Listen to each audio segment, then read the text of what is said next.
இது தாங்க திருச்சியில் இருக்கிற மான் பூங்கா.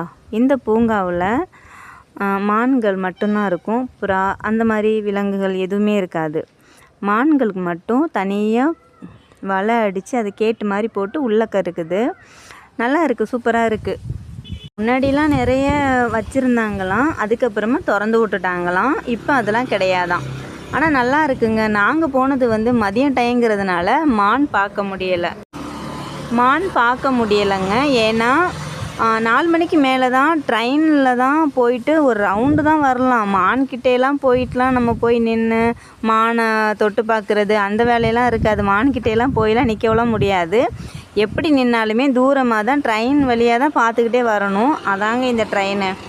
ரெண்டாவது என்னென்னு பார்த்தீங்கன்னா, நான் சில பேருக்கு ஒன்று நான் சொல்லணும். ஒவ்வொருத்தவங்களுக்கு ஒவ்வொரு தனிப்பட்ட முறையில் ஒவ்வொரு விருப்பு வெறுப்புன்னு இருக்கும். அதனால் மற்றவங்கள என்ன ஏதுன்னு ஆராய்ச்சி பண்ணி அவங்கள குறைகளை கண்டுபிடிக்கிறத விட நம்ம ஃபஸ்ட்டு எல்லாருக்கும் நல்லா இருக்கமா, நல்லது செய்கிறோமா அப்படிங்கிறத பார்த்து முதல்ல உணர்ந்து நீங்கள் உங்கள் வேலையை பார்த்துக்கிட்டு இருந்தாலே எந்த இடத்துலையுமே பிரச்சனை வராது. ரெண்டாவது என்னென்னு பார்த்தீங்கன்னா, இந்த வீட்டுக்காரவங்க இல்லாமல் இருக்கிறவங்கள அதை வைக்கக்கூடாது, இதை வைக்கக்கூடாது, அது பண்ணக்கூடாது, இது பண்ணக்கூடாதுன்னு சொல்கிறதுக்கு ஃபஸ்ட்டு நம்மளுக்கு உரிமையே கிடையாது. அதையுமே எல்லாருமே இந்த மாதிரி குறைகளை கண்டுபிடிக்கிறவங்க தயவு செஞ்சு அந்த மாதிரிலாம் யாரையும் பேசாதீங்க.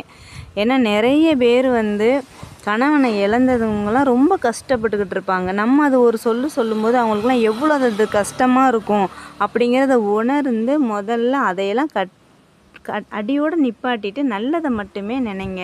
எல்லோரும் நல்லா